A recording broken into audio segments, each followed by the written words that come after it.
La Maison-Blanche a déclaré que l'Ukraine et la Russie avaient convenu de garantir la sécurité de la navigation, d'éliminer le recours à la force et d'empêcher l'utilisation des navires commerciaux à des fins militaires en mer Noire. Petr Pavel, président de la République tchèque, a déclaré que la Russie représentait la plus grande menace de sécurité pour l'Europe.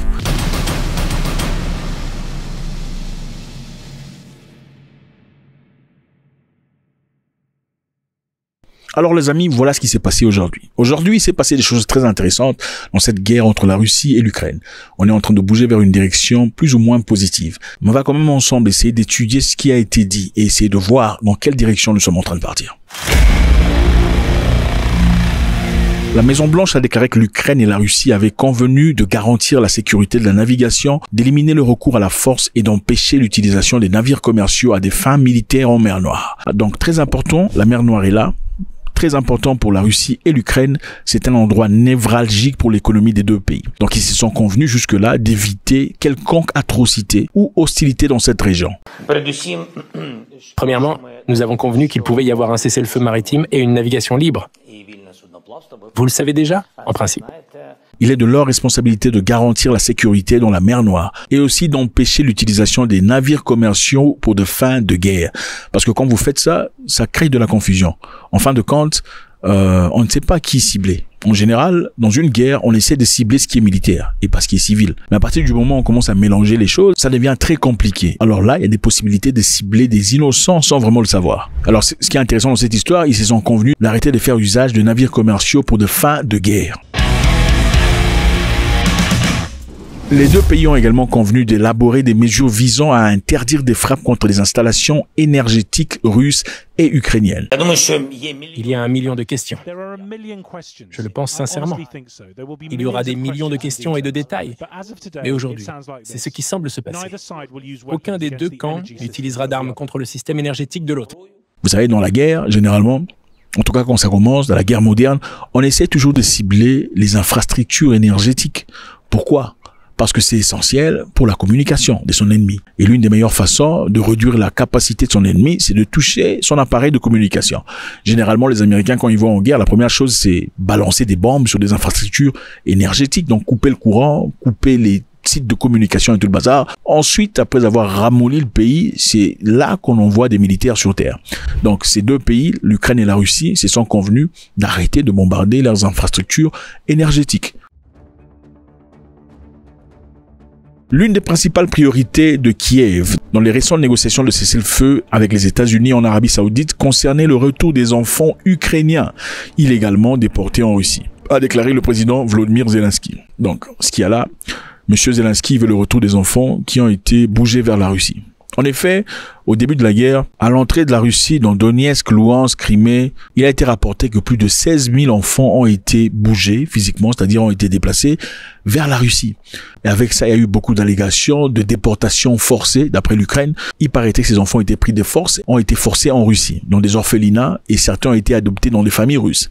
Donc ces enfants ont été pris de force de leur famille, c'est-à-dire la grande majorité de ces enfants ont été séparés de leur famille, qui sont encore en Ukraine, pendant que ces enfants se retrouvent en Russie. Donc les Ukrainiens disent qu'il est essentiel pour eux que ces enfants soient retournés en Ukraine pour qu'il y ait continuité des négociations.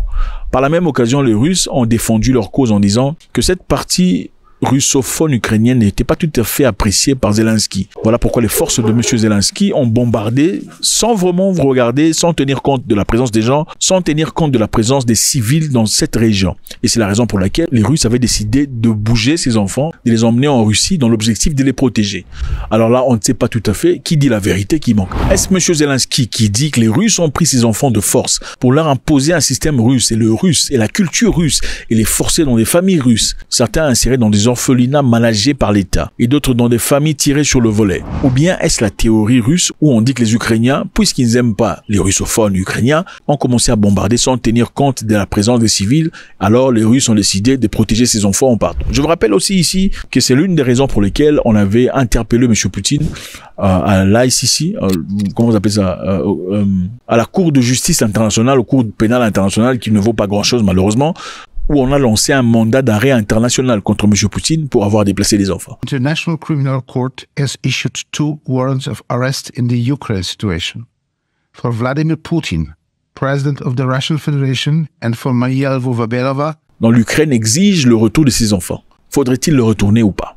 Sont-ils russes ou ukrainiens? Point d'interrogation, compte tenu du fait qu'ils sont sortis d'une région qui est principalement russophone. Est-ce que cela veut dire qu'ils sont russes? Ou sont-ils quand même ukrainiens qui parlent russe?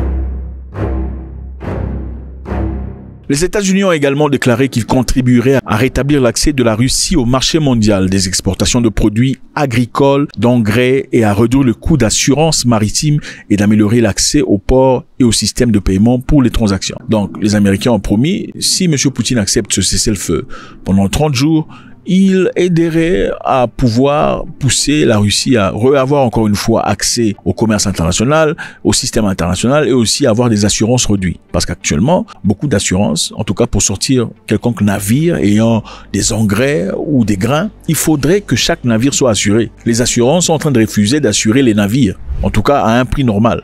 Alors les Américains ont promis qu'ils aideraient, qu'ils participeraient à ce que ces choses soient décantées. Alors pourquoi la mer Noire est importante? La mer Noire est très importante les amis parce que la mer Noire est salutaire à l'Ukraine et à la Russie. Les deux pays en ont besoin pour leur export et import. Les Ukrainiens exportent leurs grains et leurs engrais et tout le bazar à travers cette mer Noire. Les Russes exportent leur pétrole à travers cette même Noire. Regardez la carte, vous remarquerez que la mer Noire est la seule sortie maritime de la Russie. C'est un grand continent, la Russie. Mais la seule sortie la plus proche du côté sud, c'est la mer Noire. Mais s'il y a la guerre dans ce côté-là, c'est caput pour beaucoup de populations russes, ou en tout cas pour la machine économique russe. Alors il est important de sécuriser cette zone pour permettre aux deux pays qui en ont besoin, en effet, de commencer à commercer ou d'avoir un allègement, un assouplissement sur le plan général. Petr Pavel, président de la République tchèque, a déclaré que la Russie représentait la plus grande menace de sécurité pour l'Europe.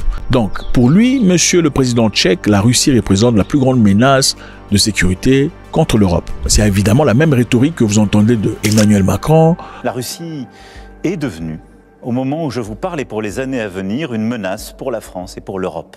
Du président polonais et d'autres personnes qui sont pro-guerre, en tout cas qui veulent continuer cette guerre contre la Russie. Alors c'est qui Petr Pavel, président de la République tchèque, a apporté un support assez lourd à l'Ukraine dans cette guerre, en envoyant de l'argent, en envoyant de ressources, mais aussi Petr Pavel, très récemment, était en Ukraine dans sa visite, arrivé dans une ville précise, pendant qu'il y était, les Russes ont bombardé la ville. L'objectif était évidemment lui faire sentir, monsieur, vous êtes dans un terrain où il ne faut pas être. Il savait exactement où il était. Pendant beaucoup de temps, cette partie de l'Ukraine n'était pas bombardée, mais c'est à l'arrivée de M. Petr Pavel, on a bombardé brutalement, évidemment, pour lui envoyer un message. À la sortie de ce jour-là, il a dit qu'il continuerait à supporter l'Ukraine dans cette guerre. Alors, ce qui est intéressant ici, les amis, les Européens ont refusé d'enlever les sanctions qui sont imposées sur la Russie. Regardez ici. M. Donald Trump est en train de fournir un effort incroyable pour finir cette guerre, en tout cas pour trouver un système de paix qui fonctionne jusque-là. Et dans cette démarche, il a totalement exclu les Européens. Est-ce naturellement mégalomane de sa part, ou bien il veut simplement garder sa stratégie privée? Le fait-il dans l'objectif de montrer au monde que quand Biden était là, il en était incapable? Moi, à peine arrivé, je le finis sans l'aide des Européens, ou pas? Donc, en d'autres termes, les États-Unis d'Amérique et l'Europe ne sont pas en très bons termes, là, maintenant, tant qu'on parle. Maintenant, la Russie est en train de négocier avec les États-Unis pour un cessez-le-feu temporaire. En attendant, la Russie veut qu'on allège les sanctions qui sont sur la Russie. L'Europe dit nous n'enlèverons pas les sanctions. C'est-à-dire l'Europe dit la Russie doit se retirer complètement de l'Ukraine avant que les sanctions de l'Union européenne contre Moscou puissent être levées. Voilà ce qu'a averti mercredi Bruxelles, portant au coup aux espoirs de Donald Trump de conclure un accord de cessez-le-feu. Alors on se pose la question. Est-ce que l'Europe fait ça pour punir la Russie ou l'Europe fait ça pour rappeler à Donald Trump qu'il n'est pas Dieu, qui ne va pas s'imposer, qui ne va pas faire les choses sans eux?